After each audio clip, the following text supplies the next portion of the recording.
எனக்கு இப்போ தெரிஞ்ச 3 விஷயம் 25 வயசுல தெரிஞ்சிருந்தா 35 வயசுல சுகிரா குரூப்ஸோடைய சிஓஓ 1000 பேருக்கு மேலே ட்ரைனிங் கொடுத்தது 1000 மேடைகளுக்கு மேலே பேசுறதை விட 10 மடங்கு பெரிய ஆளா நிச்சயமா ஆயிருப்பேன். பட் அந்த 3 விஷயம் எனக்கு அப்போ கிடைக்கல. பட் இப்போ உங்களுக்கு கிடைக்குது. முழுசையா பொறுமையா கேளுங்க. இந்த 3 விஷயத்துல 3வது விஷயம் என்னோட உயிர் போன்றது. இப்போ வரைக்கும் இது ரொம்ப ரிஸ்க் எடுத்து ஃபாலோ பண்ணிட்டு இருக்கேன். ஃபர்ஸ்ட் விஷயம் என்ன தெரியுமா?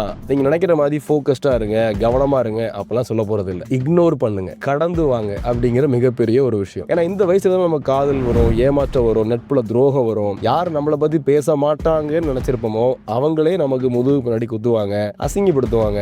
இவங்க அசிங்கப்படுத்தினா என்ன, யார் நம்மளை பத்தி பேசினா என்ன அப்படின்னு அசால்ட்டா கடந்து வரக்கூடிய தன்மைங்கிறது ஒரு ஆற்றல், பெரிய கலை. நீங்க எவ்வளவு பெரிய ஆளா இருந்தாலும் ஒரு அசிங்கத்தை கடந்து வந்து அடுத்த நிகழ்வுக்கு தயாராகிறதுங்கிறது அவ்வளவு ஈஸி கிடையவே கிடையாது. ஸோ ஃபர்ஸ்ட் மனோநிலையில நீங்க ஸ்ட்ராங் ஆகக்கூடிய முதல் விஷயம், இது நடந்தா என்ன பார்த்துக்கலாம், யார் நம்மளை பத்தி சொன்னா என்ன பார்த்துக்கலாம், எனக்கு நான் இருக்கேன், என் கூட யார் இருந்தாலும் யார் இல்லாட்டியும் லைஃப்ல நான் இருக்கேங்கிற ஒரு மனோதிடம், இக்னோர் பண்ணக்கூடிய தன்மை உங்களுக்கு ரொம்ப முக்கியம். இது ஃபர்ஸ்ட் நான் இப்போ ஃபாலோ பண்ணக்கூடிய மிகப்பெரிய விஷயம். 2வது முக்கியமான விஷயம், தோத்து தான் போங்களேன் தப்பு இல்லை.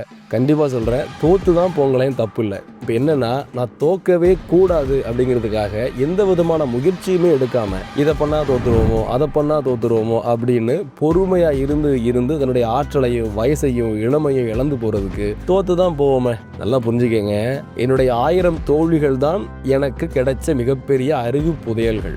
தோல்வியில் இருந்தால் என்னுடைய அறிவை நான் எடுத்துக்கிட்டேன்.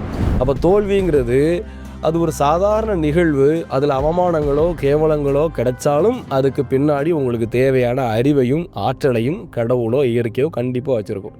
இன்னொரு கேள்வி உங்களுக்கு வரும், எப்போ நான் ஒரு 2 வருஷம் ஒரு கோல் நோக்கி நான் கஷ்டப்படுறேன், தோத்துட்டா என் வாழ்க்கை வீணாயிருமே அப்படின்னீங்கன்னா, 2 வருஷம் நீங்கள் உண்மையாக ஒரு கோல் நோக்கி கஷ்டப்படுறீங்கன்னா அந்த கோல்ல இருந்து கிடைக்க வேண்டிய பலன், அந்த வெற்றிங்கிற ஒரு கனி கிடைக்காம போனாலும் ஆனால் கண்டிப்பாக அந்த கோல்ல இருந்து கிடைக்கக்கூடிய அறிவும் ஆற்றலும் நேர மேலாண்மையும் ஆற்றல் மேலாண்மையும் கண்டிப்பாக உங்களுக்கு கிடைச்சிருக்கும். நீங்கள் 2 வருஷத்துக்கு முன்னாடி வேற ஆளாக இருந்திருப்பீங்க, 2 வருஷத்துக்கு அப்புறம் நீங்கள் வேற ஆளாக கண்டிப்பாக இருந்திருப்பீங்க. அதை வச்சு நீங்கள் வாழ்க்கையில் நிச்சயமாக ஜெயிக்க தான் போறீங்க, தோக்க போகிறது கிடையாது. கோல் வைக்கிறது அற்புதமான அனுபவம், தோத்து போறது தப்பே இல்லை. இந்த 2 முக்கியமான விஷயத்தை மைண்ட்ல எடுத்துக்கங்க. 3வது கொஞ்சம் கசக்கும், இருந்தாலும் சொல்றேன், நண்பர்களை ரொம்ப கவனமா சூஸ் பண்ணுங்க. நம்ம மனசு எங்க தெரியுமா கோட்டை விடும், நம்ம எது சரின்னு சொல்றோமோ அதையே ஒருத்தர் சரின்னு சொன்னா நண்பனா ஏற்றுக்கிடுவோம். நமக்கு என்னென்ன கெட்ட பழக்கங்கள் இருக்கோ அதே கெட்ட பழக்கங்கள் அவனுக்கும் இருந்தா அதை சரின்னு ஏற்றுக்கிடுவோம். அப்பேற்பட்ட மக்களை தான் நம்ம சர்க்கிளில் வைப்போம். அது ரொம்ப ரொம்ப ரொம்ப தப்பு. ஒரு நண்பர் நீங்க பண்ணக்கூடிய விஷயம் தவறு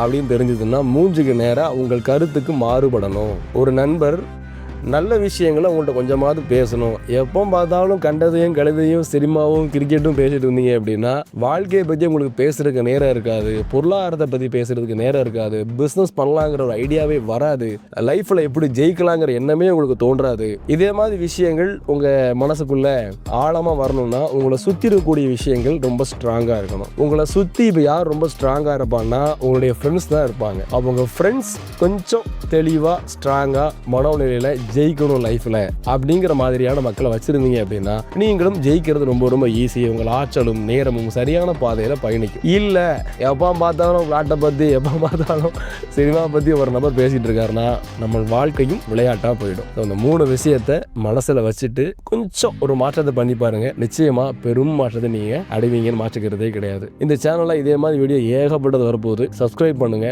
டவுட் இருந்தா கமெண்ட் பண்ணுங்க, அதை பத்தி வீடியோ கண்டிப்பா நான் பண்ணி போடுறேன்.